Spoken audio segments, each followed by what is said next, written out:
Recently supreme court की 9 जज की एक बेंच है और उन्होंने स्टेट को अथोराइज किया है कि वो भी अब जो है इंडस्ट्रियल अल्कोहल है उसको रेगुलेट कर सकती है। इसका मतलब वो इस पर टैक्स इम्पोज कर सकती है और उसको हर तरीके से जो है रेगुलेट कर सकती है। तो इसमें एक जो है वो डिसेंटिंग ऑर्डर है और बाकी जजेस हैं तो बहुमत के आधार पर डिसाइड कर दिया कि स्टेट जो है, पहले इन्होंने क्या किया था कि एक केस आया था, उस केस का नाम है syndicate and synthetics and chemical limited versus state of Uttar Pradesh के केस में 1990 में डिसाइड किया था कि जो इंडस्ट्रियल अल्कोहल होती है उसको सिर्फ सेंटर ही जो है रेगुलेट करेगा, स्टेट नहीं करेगी।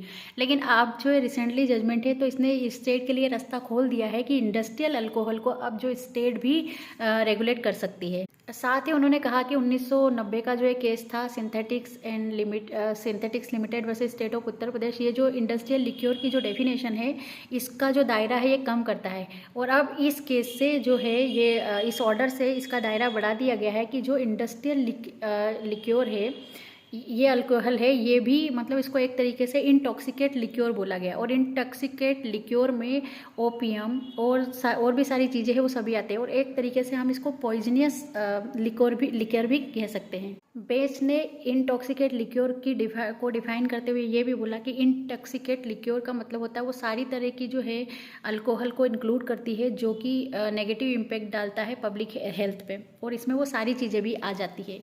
कोर्ट ने एम्फेसाइज किया कि ड्रग्स, ओपियम और जो है अल्कोहल है, ये जो है इनको रूल करके जो पार्लियामेंट है स्टेट के पावर को ओवर रूल्ड नहीं कर सकती।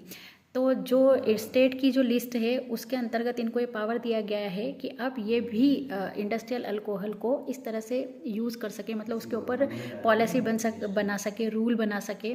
अगर स्टेट टैक्स इम्पोज करेगी तो इम्पोर्टेंस क्या है कि उसको क्या क्या फ़ायदे मिलेंगे, तो उसको 3 तरीके के फ़ायदे मिलेंगे स्टेट को। एक तो जो है फाइनेंशियल जो है डिपेंडेंसी हो जाएगी, और दूसरा जो है वो रेवेन्यू जनरेट होगी, और तीसरा होगा कि पब्लिक फंड बढ़ेगा, और जिससे है कि जो फंडिंग आएगी इसको टैक्स इम्पोज करने से वो पब्लिक यूज़ में होगी। ये फंड यूज होगा असेंशियल पब्लिक सर्विसेज में, जैसे कि हेल्थ केयर, जैसे कि एजुकेशन। तो इसको 3 तरीके के फ़ायदे मिलेंगे।